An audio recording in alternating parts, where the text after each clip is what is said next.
vamos a continuar entonces con esta lección en esta unidad donde estamos tratando el Evangelio según Mateos. Oremos. Dios, Padre bueno y grande en misericordias, te damos gloria y honra en este momento, Señor Jesús. Después de haber cumplido con los quehaceres y los deberes del día, Señor, estamos aquí nuevamente.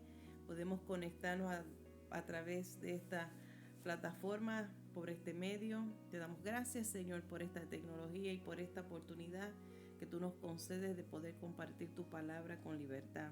Nos presentamos delante de ti, Señor, esperando y confiando que todo cuanto aquí discutamos en esta hora, Señor, y se presente, encuentre cabida en nuestros corazones. Bendecimos a cada oyente, Señor amado, y que tú le sigas bendiciendo y transformando su vida.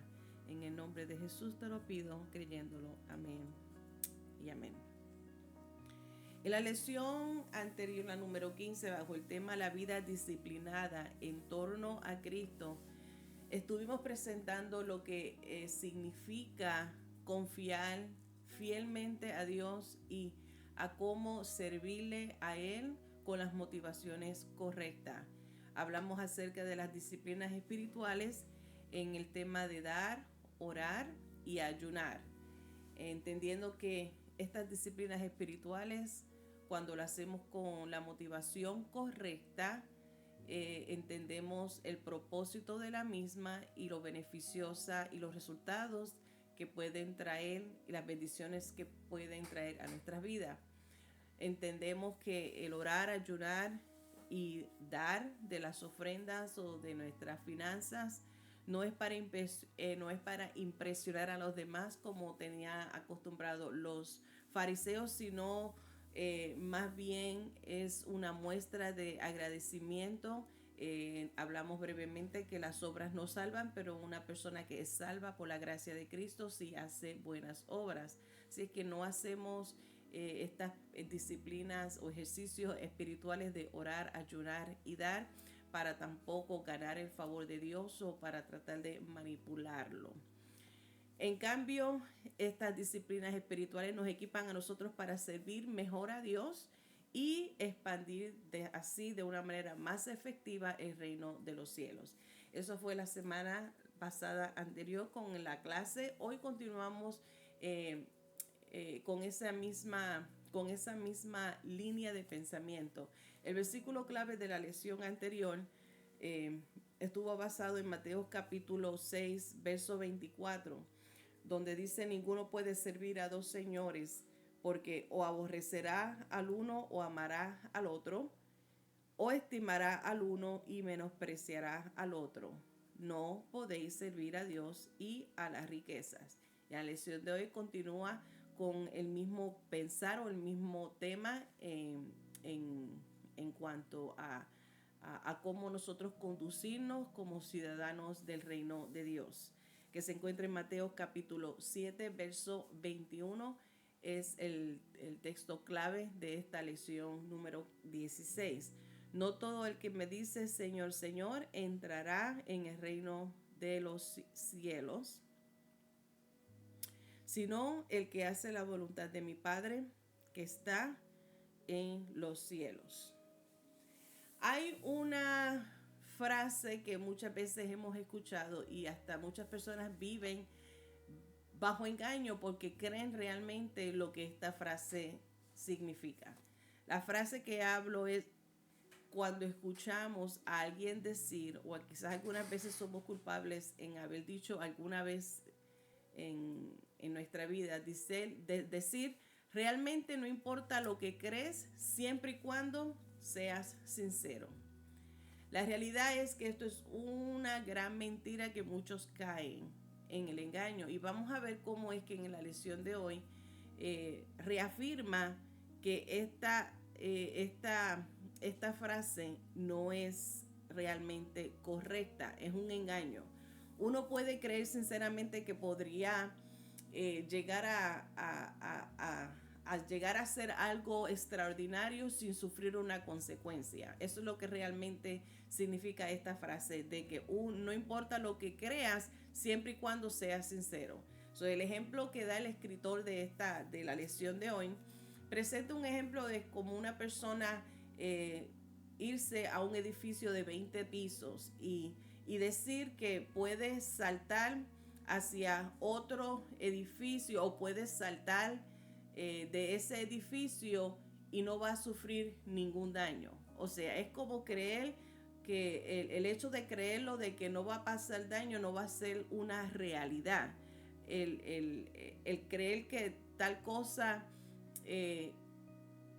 puede ser posible es vivir bajo ese engaño. Así es que por buenas intenciones o por bueno que tú quieras hacer o por buen fantástico que sea la idea, no hace realidad eso lo que estás pensando o diciendo. Ese es el mismo efecto que tiene esta frase de que no importa realmente lo que creas, siempre y cuando tú seas sincero.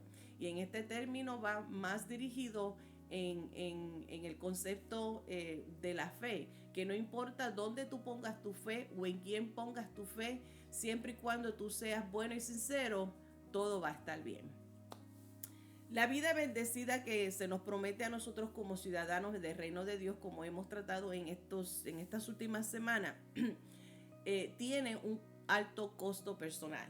El seguir a Cristo es una bendición, es un privilegio, pero también hay un costo personal. Y el mismo Jesús también lo advierte cuando nos dice o le dijo a sus discípulos necesario de negar y dejar atrás y tomar la cruz y seguirlo. El peso de esa cruz, el peso del seguimiento a Cristo tienen un costo. Y Jesús expuso muy claramente en su descripción durante su presentación del Sermón del Monte. Él presentó todos esos principios del reino y de cómo estos principios que hemos hablado en estos días, en estas semanas, traen bendición, en cómo nosotros cumplirlas, vivirlas al pie de la letra, producen consecuencias de bendición. Pero al mismo tiempo tenemos que entender que todo esto tiene un costo. Las motivaciones adecuadas para guardar la ley también tiene parte en cuanto a nuestra responsabilidad como ciudadanos del reino de Dios.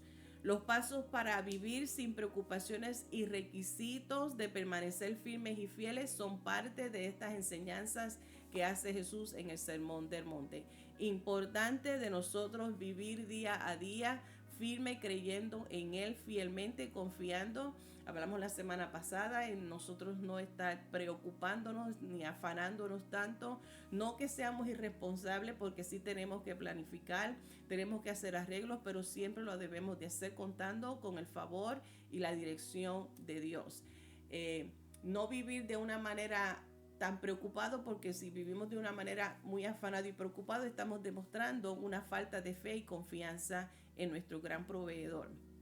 Así es que el Sermón del Monte nos enseña a nosotros cómo tener un balance en la vida al mismo tiempo que estamos entendiendo lo que se espera y se exige de nosotros como ciudadanos del reino de Dios. Y en esta lección estamos continuando con esta misma idea, porque es donde se cierra el Sermón del Monte. Y esta lección específicamente es un desafío para cada uno de nosotros a renovar nuestro compromiso en el reino de Dios. Ya les dije que el versículo clave de la semana pasada le da un seguimiento al versículo clave de hoy, que ya se los leí en Mateo capítulo 7, verso 21. La verdad central nos dice que escuchar, creer y obedecer a Cristo es el fundamento sólido para vivir. Esa tiene que ser nuestra base y eso es lo que nos va a mantener a nosotros firmes en escuchar, creer y obedecer a Dios. Muchas veces encontramos también la palabra que dice el apóstol Pablo, de que nosotros no tan solamente seamos oidores, sino hacedores de la palabra de Dios. Santiago también lo dice, no tan solamente ser oidores, sino hacedores. Tenemos que creer y obedecer para permanecer en ese fundamento firme. Mateo capítulo 7 tiene los últimos tópicos y instrucciones que enseña Jesús.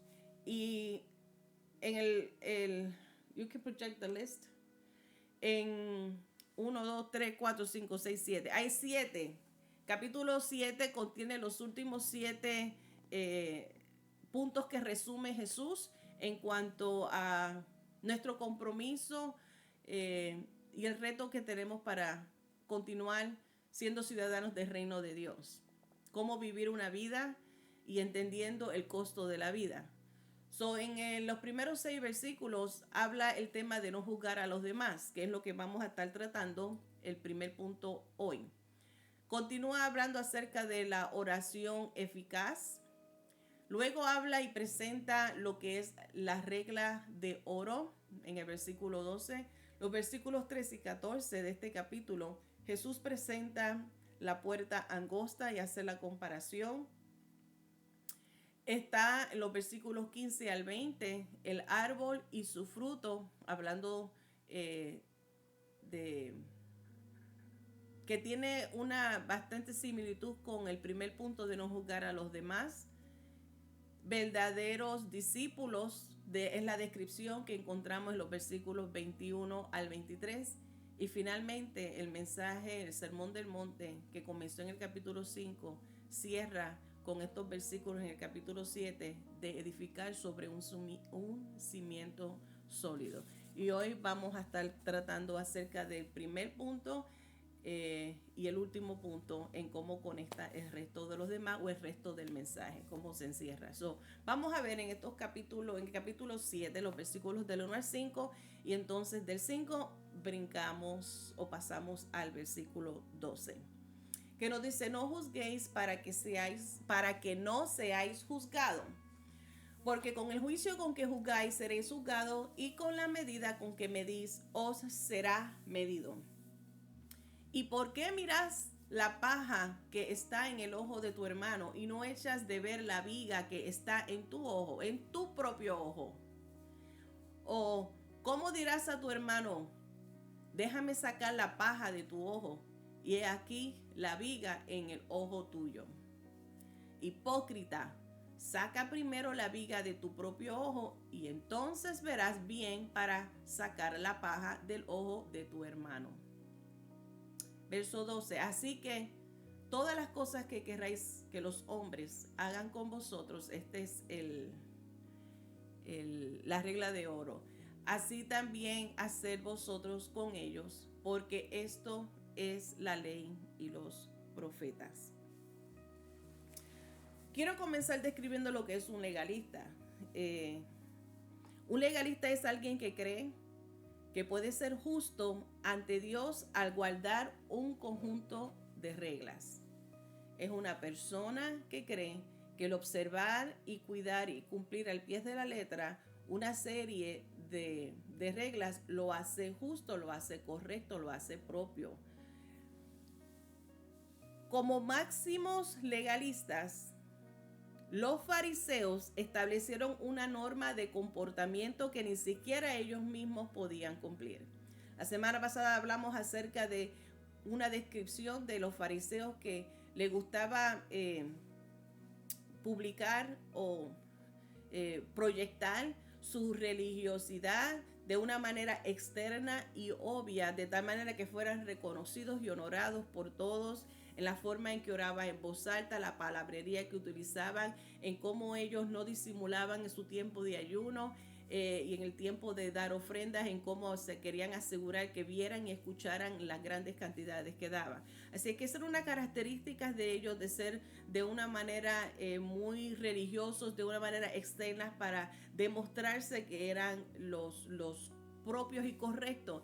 De la misma manera, la palabra legalista le cae bien en la descripción en cuanto a los fariseos, porque ellos habían también creado una serie de reglas, más de 600 si no me equivoco, que ni ellos mismos podían ser capaces de cumplirlas completas.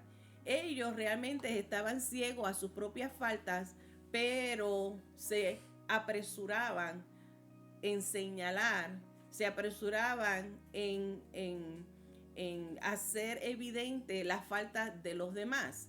haciéndole ver en lo poco o en lo corto que quedaban el resto de las demás personas comparado a su religiosidad.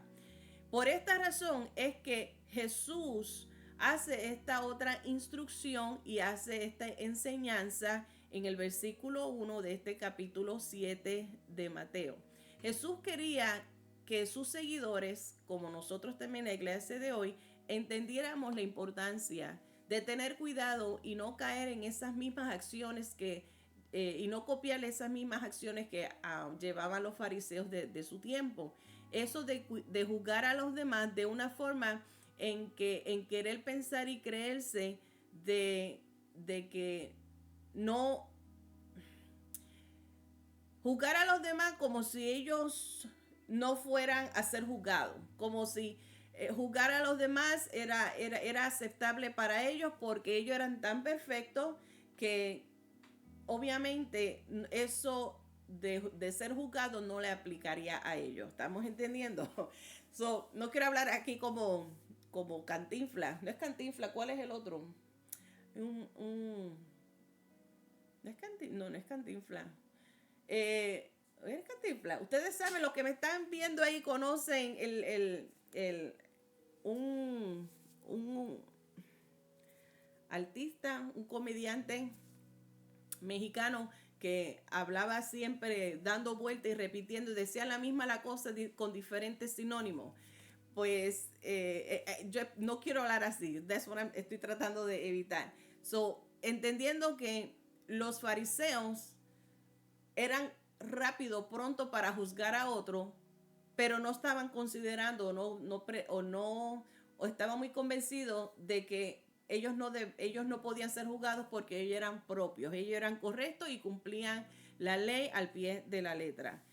No entendían y no veían, como muchas veces quizás a nosotros se nos puede ir la mente y se nos olvida que solo Dios es juez supremo y nuestro deber es amar a las personas aun cuando no están a la altura de nuestros estándares.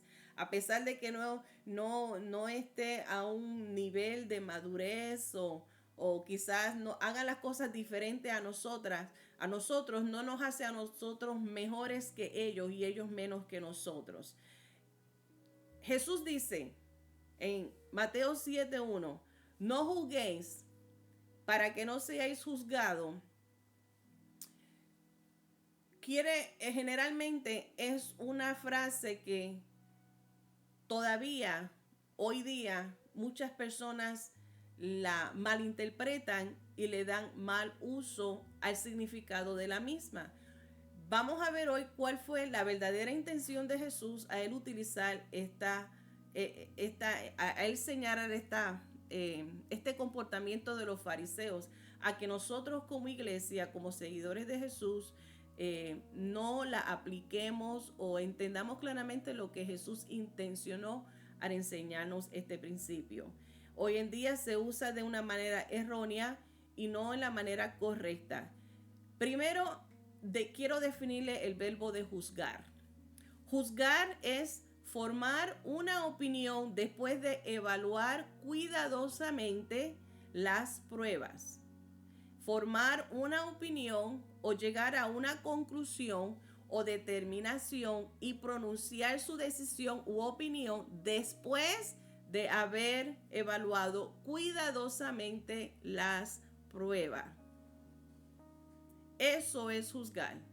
El problema que estaba ocurriendo con la conducta de los fariseos es el problema que todavía hoy en día sigue corriéndose en las personas que malinterpretan o utilizan mal este principio que Jesús enseña en Mateo 7, verso 1. La intención de Jesús al enseñarnos a nosotros, no juzguéis para que no seáis juzgados, es diciéndonos que evitemos de llegar a una opinión o hacer una evaluación según nuestros prejuicios, llegando a una determinación, a una opinión con intenciones maliciosas, de hacer ver a otra persona mal o verse menos que uno, en llegar a una crítica injusta a una crítica discriminatoria. Estamos viendo la diferencia. Es el juzgar correctamente, es tomar en cuenta todas las pruebas y examinarlas con amor y compasión, no no juzgar de una manera que como pensaban los fariseos, que ellos sí tenían la habilidad y el derecho o estaban justificados para juzgar a los demás, pero ellos ellos estaban bien. Y con este mismo significado de cuidado de no juzgar, es un aviso para todos, porque es parte de nuestra naturaleza humana siempre salir de una situación ganando.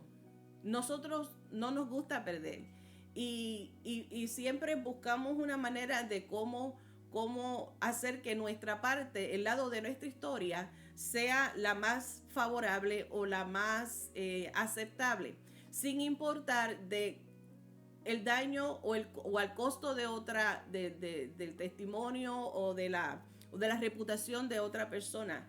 Esa parte del orgullo que hay en la naturaleza humana sigue siendo una lucha que si nosotros no aprendemos a seguir las enseñanzas de Jesús y no aprendemos a someternos a su voluntad y a tener un corazón transformado, entonces el orgullo va a seguir tomando ventaja y va a seguir dominando nuestra manera de pensar y nuestra manera de ser rápido para juzgar. Si es que Jesús nos está advirtiendo a nosotros en cómo es que debemos de evitar y de pensar que nosotros estamos en una situación, en una posición correcta. Esta es la condición del corazón a la que Jesús se estaba refiriendo. Ese prejuicio, esa manera de discriminar, de ser una crítica injusta, es lo que Jesús está haciendo referencia. Esa condición orgullosa del corazón, esa condición de que pensar y creerse tan religioso y perfecto, es lo que Jesús está señalando cuando enseña que no juzguéis para que no seáis juzgados. Jesús hace esta comparación en cuanto a cuál es la actitud orgullosa y una actitud condenatoria. Hace esta comparación de una actitud que condena, una actitud orgullosa en comparación a un corazón o una actitud de misericordia y de perdón. Algunos han concluido que estos versículos nos están diciendo a nosotros que debemos de ser tolerantes con el pecado, a la inmoralidad, y no es así tampoco. Estamos viendo, es como que irse en extremo a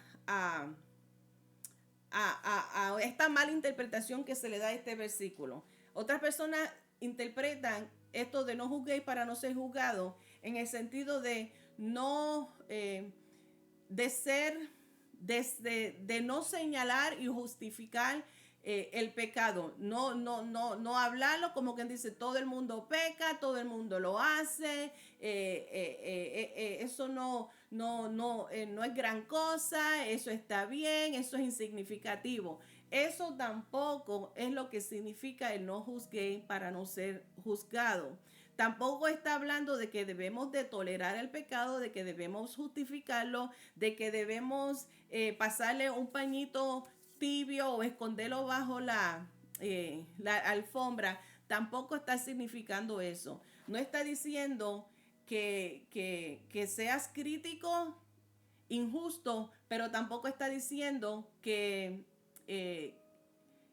debes de disimular y justificar y no señalar el pecado. Lo que está mal y lo que está bien está bien. Hay que ser claro. Por eso le di el significado de la palabra juzgar para que nosotros entendamos de formar una opinión después de evaluar cuidadosamente las pruebas, de cómo poder llegar a una determinación o cómo poder pronunciar alguna deliberación después de haber estudiado y averiguado todo, no con la intención de tú salir ganando, sino que todo sea justo. Jesús hace esta comparación para ayudarnos a nosotros a entender a dónde Él quiere llegar. Es la condición del corazón. Todos estos principios y todas estas enseñanzas que nos está dando Jesús en el Sermón del Monte es esta moralidad espiritual que sobrepasa, que es más alta que la moralidad o la ética mundana y social. Jesús señaló también, conjunto con esta misma idea de no juzgar, también señaló lo que es la hipocresía. Y para poder expandir más en este término de la hipocresía, en este comportamiento que tampoco debe de estar en nosotros, es que Jesús hace esta comparación respecto a la viga o el tronco en el ojo o una paja en el ojo. Jesús usa esta forma, este ejemplo tan exagerado, así como utilizó yo tengo un liqueo en la nariz. Me traen un tissue. Como el ejemplo que se utilizó en el capítulo 6, cuando se habla de la riqueza, que difícilmente un rico entra un rico al reino de los cielos, que es más fácil que pase por el ojo de una aguja un camello. Es para hablar de lo que aquello que es imposible. No hay nada que nosotros podemos hacer humanamente para ganar el reino de los cielos. Y este es otro ejemplo de una manera exagerada en que Jesús utiliza para poder hablar acerca del tema o señalar la hipocresía. Los fariseos decían conocer todos los aspectos de la ley, pero se negaban a reconocer su propio pecado. Y por eso es que Jesús le entra aquí con este ejemplo tan exagerado.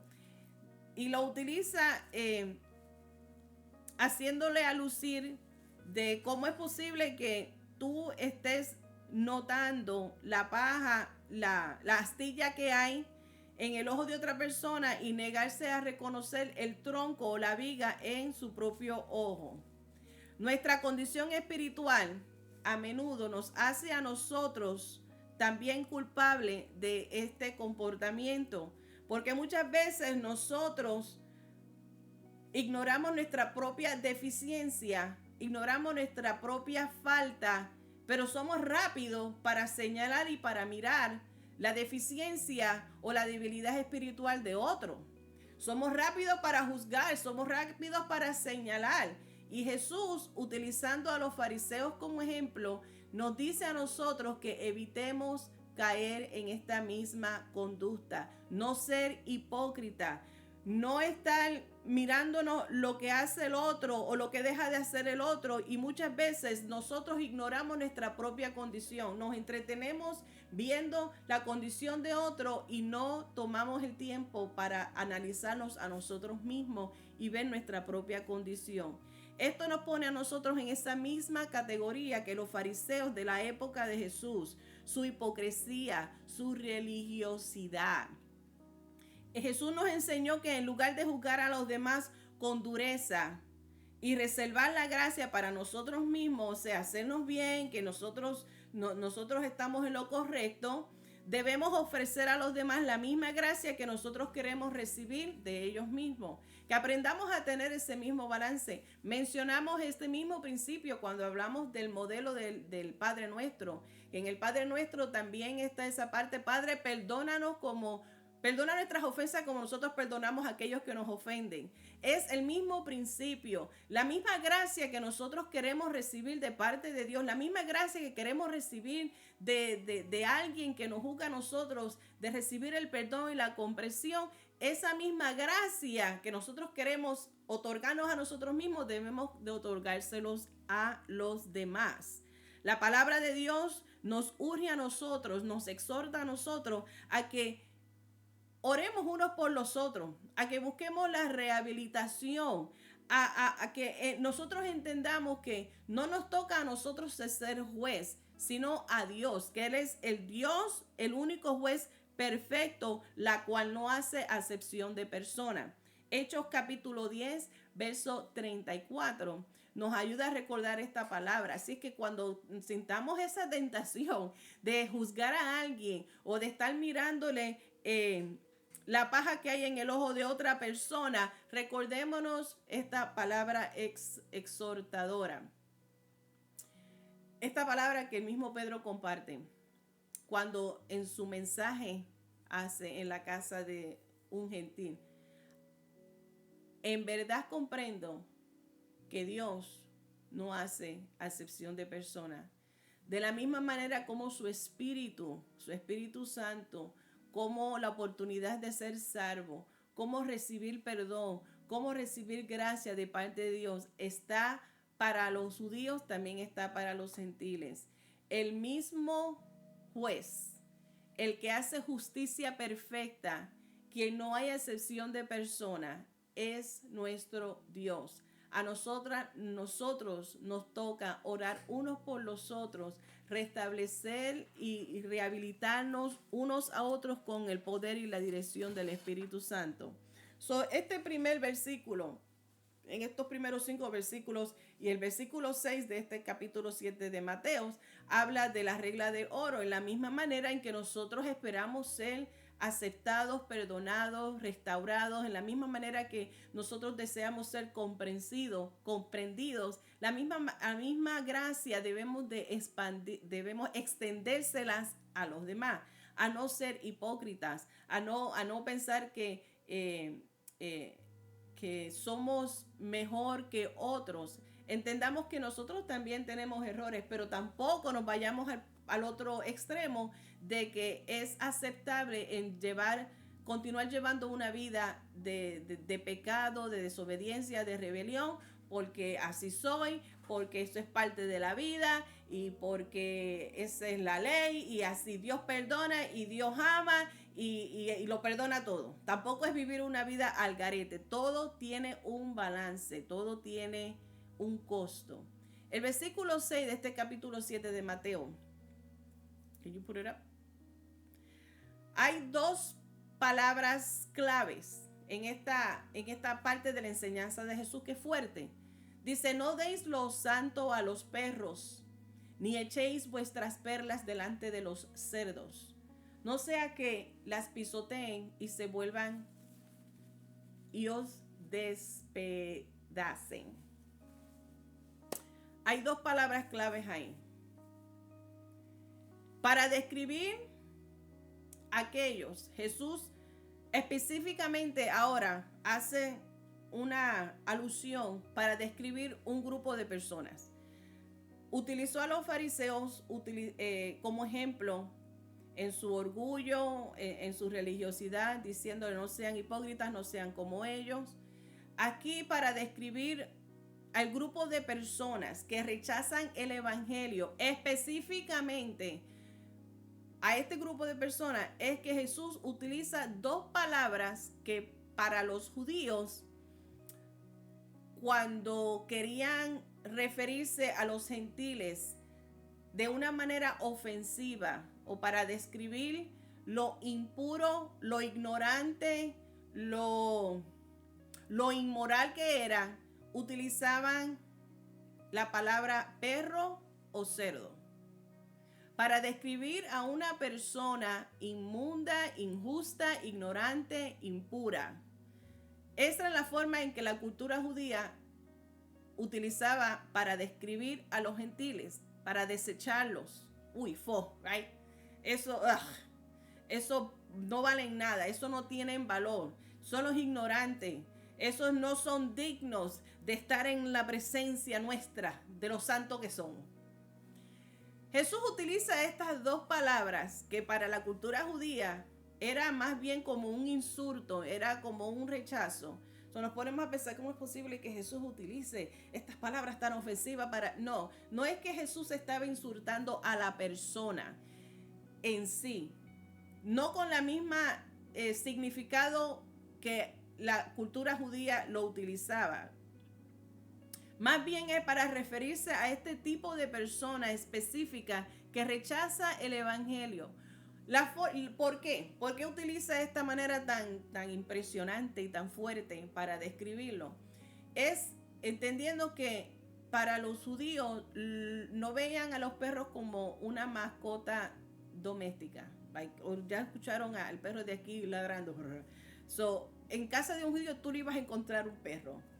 Ellos veían a los perros como unos animales salvajes y los veían cuando ellos también, los perros caminaban en grupos, en unas manadas, en grupos grandes. Es impresionante. Vuelvo a El Salvador, que El Salvador me dejó marcada.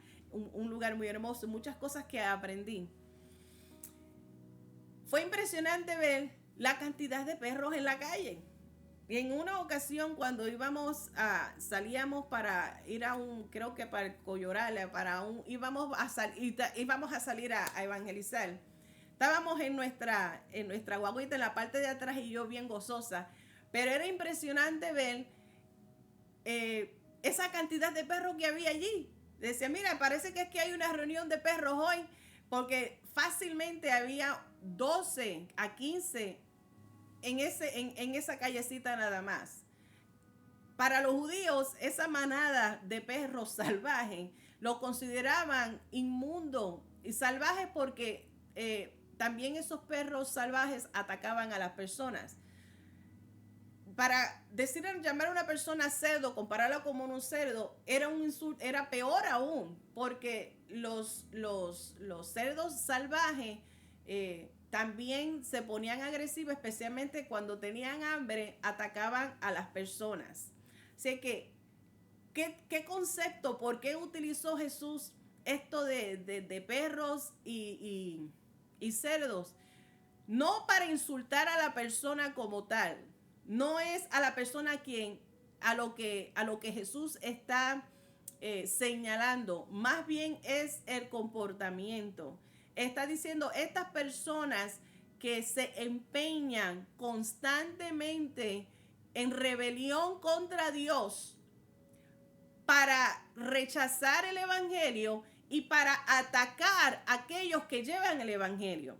Estamos viendo, Jesús está haciendo referencia a las personas que rechazan el evangelio como perros y cerdos salvajes, porque estas personas que rechazan el evangelio, así como han rechazado a Jesús, también atacan y rechazan a aquellos que les llevan las buenas nuevas de salvación. Jesús usó esos términos tal vez para referirse a aquellos que eran impuros debido al pecado y a la incredulidad persistente y rebelde. La rabia es una acción que se nota. La pastora dice los firulais. es una expresión que se nota en una persona. Se compara como si fuera una persona que está furiosa, se le compara como a un perro, porque si se fijan, cuando un perro está rabioso, un perro va a atacar, un perro salvaje, se le abren sus nasales de una manera que se expanden. O sea, cuando una persona de igual manera, cuando está furiosa, se comporta como un perro furioso, su furia se le nota en la nariz porque se le abre los huecos de la nariz. Así que no es que está atacando a la persona y no es que Jesús está insultando a la persona, más bien está refiriéndose a estas personas que por su pecado y por su persistencia en no creer en el evangelio, son rebeldes y en su furia atacan a aquellos que llevan las buenas nuevas del evangelio, aquellos que hablan de Jesús, aquellos que presentan el mensaje de salvación. Jesús ciertamente no tenía la intención de que el evangelio fuera un secreto. Jesús lo que está haciendo también, querernos decir a nosotros o enseñarnos a nosotros, es que al mismo tiempo tenemos que tener ese balance y ser sensibles a la dirección y a la voz del Espíritu Santo al momento de evangelizar en ciertos contextos. La forma en cómo también presentamos el Evangelio debe de ser de una manera sensible, entendiendo su audiencia y la cultura y todo lo que conlleva en cómo presentar el Evangelio de una manera correcta, sin prejuicios, sin hacer distinción de personas, sin estar juzgando. Eso le toca a Dios. Nuestro trabajo es orar y tener cuidado en la forma y también en cómo nosotros presentamos el Evangelio. Los versículos 13 y 14, Jesús sigue enseñando. En este sermón del monte está el tema de la puerta angosta. Entrad por la puerta estrecha, porque ancha es la puerta y espacioso el camino que lleva a la perdición, y muchos son los que entran por ella. Porque estrecha es la puerta y angosto el camino que lleva a la vida, y pocos son las que las hallan. Jesús comenzó el sermón del monte allá en el capítulo 5, enseñando acerca de las bendiciones únicas de que se reciben en vivir en el reino. También explicó a sus seguidores, como nosotros estamos estudiando también hoy día, de que experimentaríamos dificultades. Un tema que continúa en este capítulo 7. Comienza a hablar ahora acerca de la comparación del tema de la puerta estrecha y la puerta angosta. La puerta del cielo es estrecha y es el único acceso al reino de Dios. Esta enseñanza tiene que ver mucho con esta frase que les dije al principio, de que ¿cómo es la frase otra vez? De que si eres bueno, si realmente no importa lo que creas, siempre y cuando seas sincero. Tiene que ver mucho con esta enseñanza, este principio que enseña Jesús en estos versículos. Entrar por la puerta estrecha requiere someterse a la voluntad de Dios y obedecer sus mandamientos, que aquí también entra el costo personal, algo que pocas personas están dispuestos a hacer. El cambio de la autocomplacencia es bien abierto, ese camino libre de que puedes hacer lo que tú quieras, de creer que puedes hacer y deshacer y no importa, después que no hagas mal a nadie, tienes la oportunidad de ser salvo, de que hay muchas maneras de cómo llegar al reino de Dios, de que hay muchas maneras de cómo entrar al reino de Dios, a ser ciudadanos del reino de Dios, y eso es incorrecto, eso está lejos de la verdad. Es un engaño que desafortunadamente muchas personas todavía viven arraigados en ella. Solamente hay un camino y ese es Jesucristo. Una puerta y ese es Jesucristo. Una verdad y ese es Jesucristo. Uno es el único Hijo de Dios que nos puede llevar al Padre, nos reconcilia con el Padre. Jesús murió en el Calvario para proporcionar una vía de escape, un camino. Pero aquellos que no lo aceptan como Salvador enfrentarán el juicio eterno. Cada persona que escucha sus palabras, ya les dije, la verdad central habla acerca de que es importante escuchar, creer y obedecer la palabra de Dios. Así que cada persona debe de elegir por cuál puerta entrar. La puerta a la vida eterna es estrecha. El camino no es fácil y pocos son las que la hallan. Ese versículo 14 es lo que Jesús está diciendo.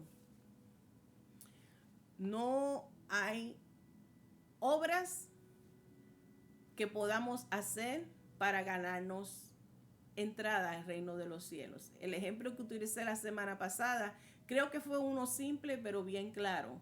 El que utilizó este pastor que fue invitado a una estación de radio donde se le prohibió hablar de Jesús, sino se le prohibió decir citas bíblicas.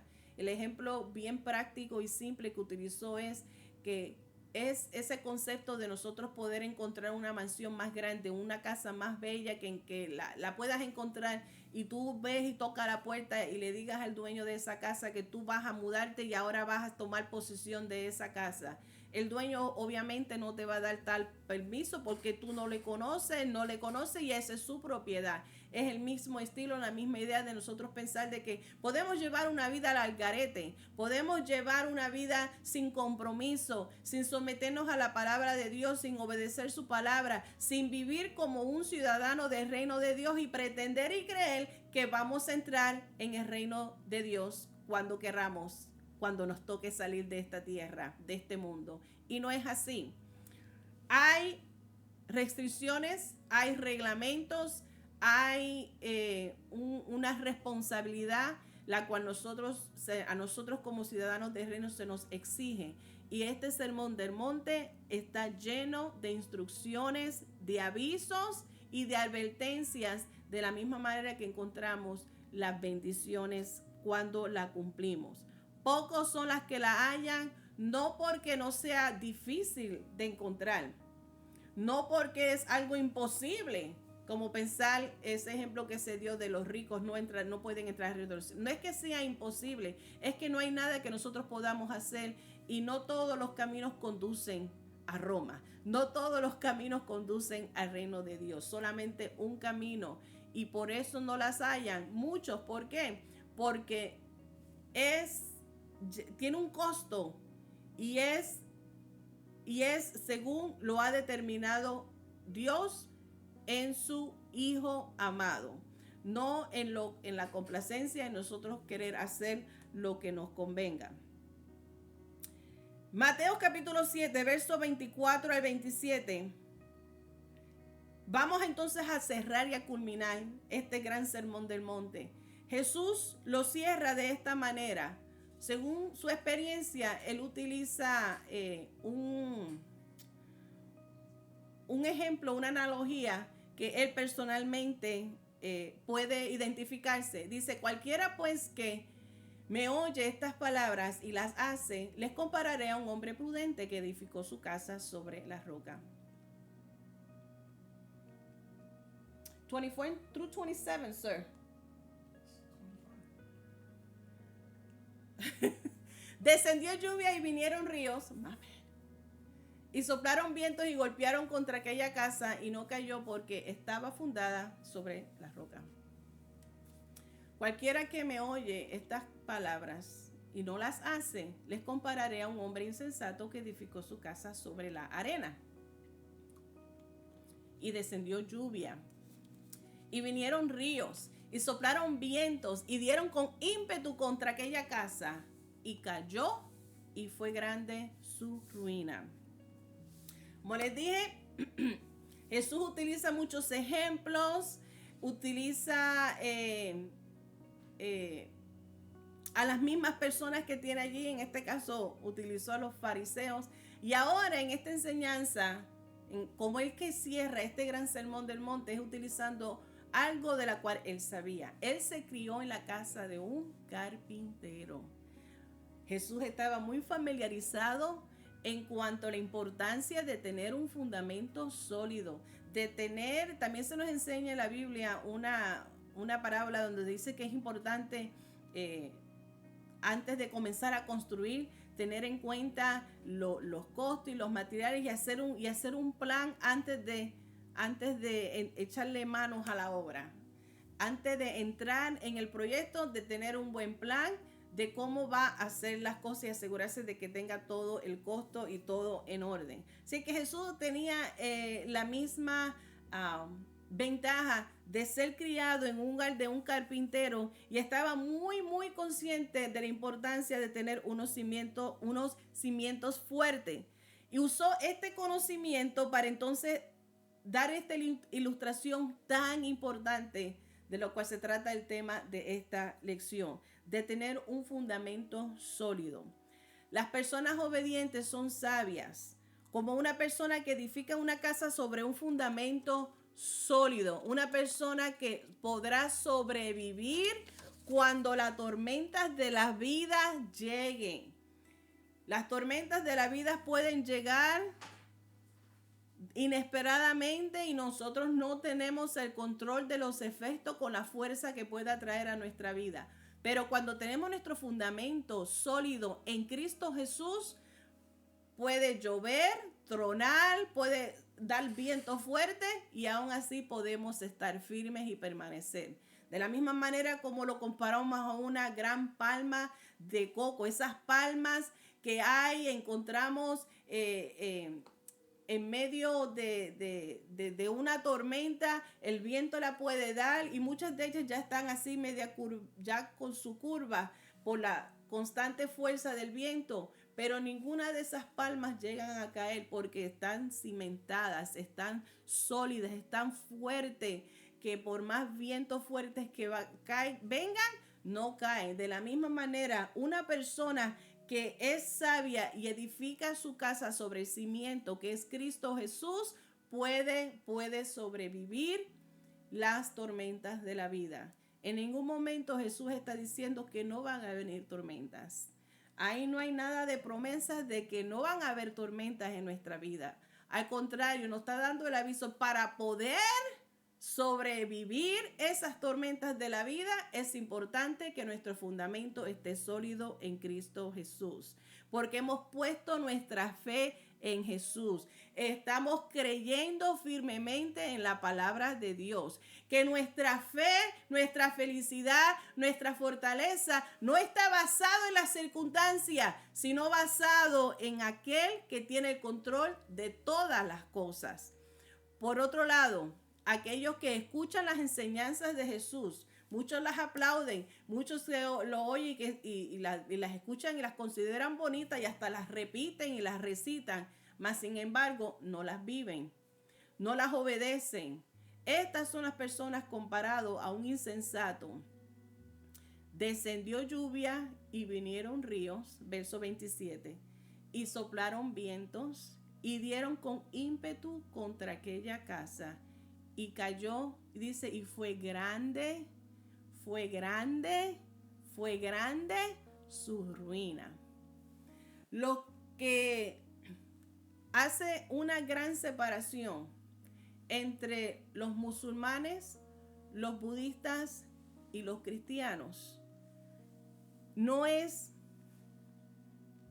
la magnitud de su fe. Más bien, con el permiso,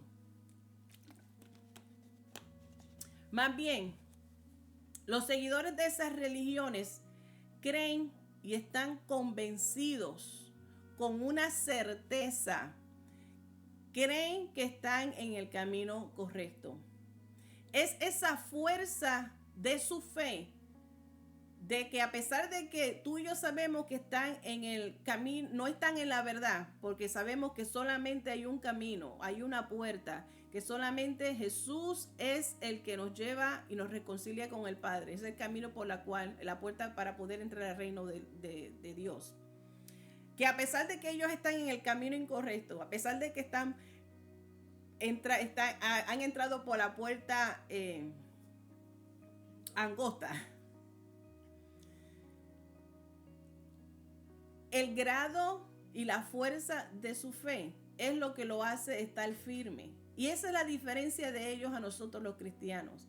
Y Jesús quiere que nosotros entendamos con esa misma fuerza, con esa misma pasión, con esa misma creencia, que permanezcamos en el camino de Cristo, que permanezcamos en Él, que Él es el único camino, que permanezcamos fiel a Él, que pongamos nuestros ojos, nuestra mirada, que es el autor y nuestro consumador de nuestra fe, es Cristo Jesús. Momentos buenos, momentos malos, como nos enseña Pablo, en escasez, en abundancia, en enfermedad, en salud.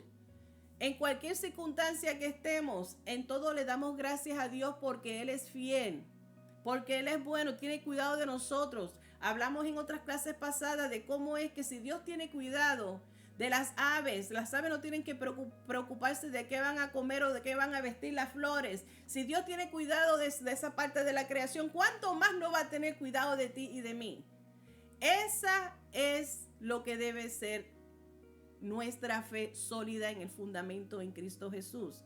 Así es que la comparación en cómo es que estas personas, los hindúes, están, estas personas que están en una religión falsa, están aferrados porque ellos creen con toda su existencia, con todo su ser, en quien ellos están puestos su fe. Y nosotros como cristianos muchas veces fallamos en esa área.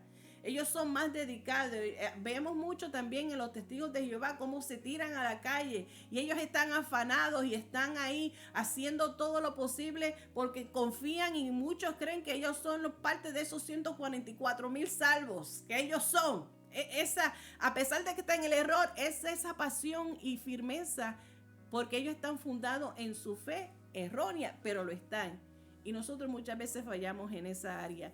Jesús nos dice a nosotros que recordemos que Él es la única puerta, Él es el camino, es la verdad, es la vida, y no hay nadie que va al Padre si no es por Él. Que no, que sí importa en lo que tú creas, que sí importa en lo que nosotros creamos. Eso de ser buenos, eso no es suficiente. La diferencia es el fundamento de su fe, lo que nos distingue de nosotros. Hay una persona que muchos años atrás, una compañera de trabajo, muchos años atrás, le dio con acercarse a mi escritorio y me dice, oye, Marilyn, una persona que fue criada en el Evangelio, o sea que no estoy diciendo que es una persona que es una teóloga en la palabra de Dios, pero sí tiene conocimiento básico y todo lo que tenemos que saber es el ABC del Evangelio. Saber, el reconocer que somos pecadores, arrepentirnos, pedirle a Dios que sea, a Jesús que sea nuestro Salvador y seguirlo como su discípulo y seguidor. O sea que el Evangelio es fácil en cuanto a explicarlo y conocerlo. Ella teniendo ese conocimiento básico del Evangelio, me pregunta cómo, o sea, me dice, yo no me cabe en mi cabeza. No veo la manera, no puedo comprender cómo es posible que el pueblo judío no crea que Jesús es el Mesías. Ella dice, yo no puedo comprenderlo, porque ellos no ven a Jesús como el Mesías. Yo le digo, de la misma manera en que para ti se te hace imposible comprender cómo ellos no aceptan a Jesús como el Mesías, ellos nos miran a nosotros, lo que sí creemos en él como el Mesías, no le cabe en la cabeza de ellos cómo es que nosotros sí creemos. Y además, una persona, y esto es una persona que no está en la iglesia, una persona que dejó abandonar al Señor hace muchos años y todavía no se ha reconciliado con el Señor, se preocupa en esa realidad en vez de preocuparse en su condición. ¿Qué va a hacer? Ella no ha querido caminar por esa puerta. Ella le ha dado la espalda a esa puerta. Ella conoce la verdad. Ella es como de estas personas insensatas que describe Jesús en su cierre de esta gran enseñanza. Son personas insensatas, personas que escuchan y saben de las enseñanzas de Jesús, pero no las obedecen. Siguen viviendo una vida bajo engaño. Después que no le haga daño a nadie, después que dé para caridades, después que haga esto y lo otro, Dios me ama, Dios me perdona y se cree que van a tocar a la puerta del reino de Dios para entrar. Una persona puede creer cualquier otra cosa y puede construir todo un sistema religioso sobre ese fundamento, pero cuando Cristo regrese, ese sistema se derrumbará. Ese sistema caerá. La única verdad es que solo hay un Dios verdadero y la única forma de entrar en el reino de los cielos es a través de la fe en Jesús. Mientras haya aliento, iglesia, hermano, amigo, que puedas estar escuchando, mientras haya aliento en nuestro cuerpo, nunca es demasiado tarde para buscar el camino que conduce a la vida eterna. Así que cuando Jesús terminó de hablar a la gente, los versículos 28 y 29. I know, you didn't get it, right? I know, I didn't ask for 28. En el versículo 28 del capítulo 7 de Mateo dice que cuando Jesús terminó de hablar, las personas estaban impresionadas, estaban en shock. They were amused. Ellas todas estaban impresionadas y quedaron atónitas, asombradas. En el versículo 29, que es el cierre del gran sermón del monte y el cierre de esta clase, Mateo 7, 28 y 29. Y cuando terminó Jesús estas palabras, la gente se admiraban de su doctrina, porque les enseñaba como quien tiene autoridad y no como los escribas. Aunque los fariseos decían muchas verdades acerca de Dios, sus enseñanzas no tenían la autoridad que tenía Jesús al hablar. Quedaban cortos. Decía, ya hablamos de los fariseos y los escribas pretendían con su religiosidad. Sabían la verdad, la hablaban, la repetían, eran muy conocidos de las escrituras. Hablamos como también ese conocimiento de las escrituras, ellos teniéndolo al frente, la hablaban en las sinagogas constantemente, y aun cuando Jesús cumplió al pie de la letra todas las profecías que se hablaron de él, aún y con los milagros que producía, aún y con la autoridad que hablaba y con el impacto que hacía, entendieron que solamente el Hijo de Dios tenía tal autoridad para perdonar pecados, para sanar, para libertar, para traer vida a un muerto. Aún con todo eso, ellos lo rechazaron. Y estas personas quedaron impactadas, admiradas, quedaron tocadas con la autoridad y la unción con la cual Jesús hizo todas estas enseñanzas de cómo un ciudadano del reino de Dios debe de ser. Nuestra responsabilidad, esa autoridad con la cual enseñó, muchos quedaron impactados, impresionados. Mientras haya aliento, busquemos todo, con toda nuestra fuerza, la presencia de Dios constantemente y permanecer en el camino. En lugar de simplemente leer el libro de las reglas, Jesús ayudaba a las personas a comprender el valor de la humilde obediencia a Dios. Jesús tenía una manera tan poderosa para enseñar que desde que yo voy enseñando, comencé dando clases a un grupo de juveniles, pasé al grupo de adultos y todavía estamos en esta bendición, en esta oportunidad de enseñar. Y es porque una de las cosas que yo admiro siempre cuando leo las parábolas, leo la palabra de Dios, es el estilo de Jesús enseñar. En su forma tan práctica, muchas veces tan profunda, de llevar una verdad. Que Jesús no era simplemente uno que repetía las reglas o repetía la enseñanza como lo hacían los escribas y fariseos, sino que él mismo la explicaba, la enseñaba y con su vida también lo demostraba.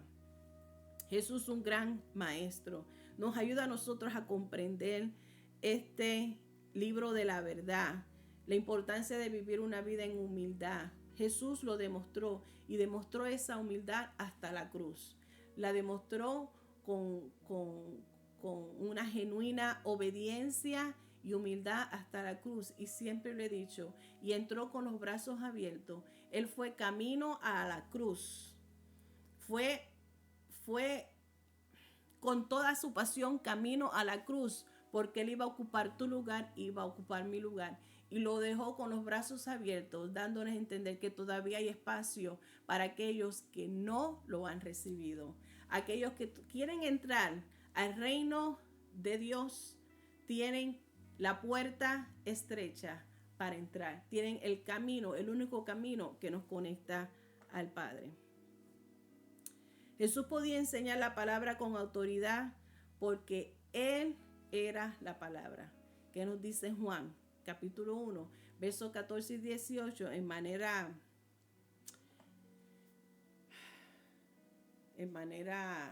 resumida. Lo pueden leer completo. Juan 1, 14 y 18 habla de que aquel verbo fue hecho carne y habitó entre nosotros. Y Jesús nos enseñó al Verbo. Jesús nos enseñó a Dios. Y aquel Verbo fue hecho carne y habitó entre nosotros y vimos su gloria, la gloria del Padre. Gloria como de un unigénito del Padre, el Hijo del Padre, lleno de gracia y de verdad. A Dios nadie le vio jamás. El unigénito Hijo que está en el seno del Padre, Él le ha dado a conocer. Cerramos con esta pregunta. Nosotros nos estamos llamando cristianos, pero vivimos por fuera de su voluntad. O sea, nosotros estamos cargando con un título y seguimos viviendo fuera de su voluntad. Estamos viviendo como un fariseo. Estamos repitiendo como un escribas sus escrituras. Estamos escuchando, creyendo y obedeciendo. Vamos a tomar este tiempo y presentémonos en oración a Dios para que le demos permiso al Espíritu Santo a que examine nuestro corazón.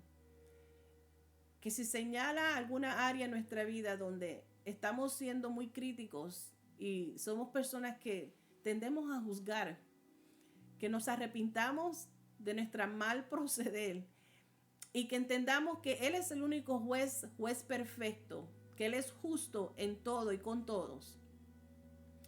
Y que en lugar de juzgar, oremos unos por los otros. Santiago, capítulo 5, verso 16, dice: confesad vuestras ofensas unos a otros y orad unos por otros para que seáis sanados. La oración eficaz del justo puede mucho. Pidámosles a Dios que cada día nos ayude a recordar el verdadero significado de no juzgar para no ser juzgado. En vez de juzgar y criticar, busquemos orar unos por los otros y busquemos la restauración y la reconciliación. Oremos unos por los otros de tal manera que también nos mantengamos viviendo sobre el fundamento firme que es Cristo, nuestra roca.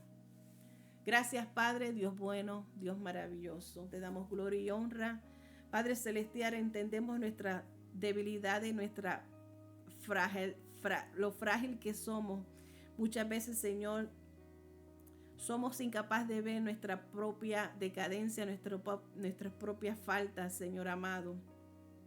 Que cada día, Señor, aprendamos a mirarnos y a medirnos según tú nos miras, Señor, y que de la misma manera podamos hacer, Señor, compasivos y brindar la misma gracia que esperamos y recibimos de ti con otros. Que no seamos tan críticos, Señor amado, sino que ayudemos a llevarnos las cargas unos a otros, a que oremos unos por los otros, a que continuemos reuniéndonos en oración, adoración, en salmos, en súplicas y oración, por el fortalecimiento de cada uno de nosotros y como iglesia mantener la unidad.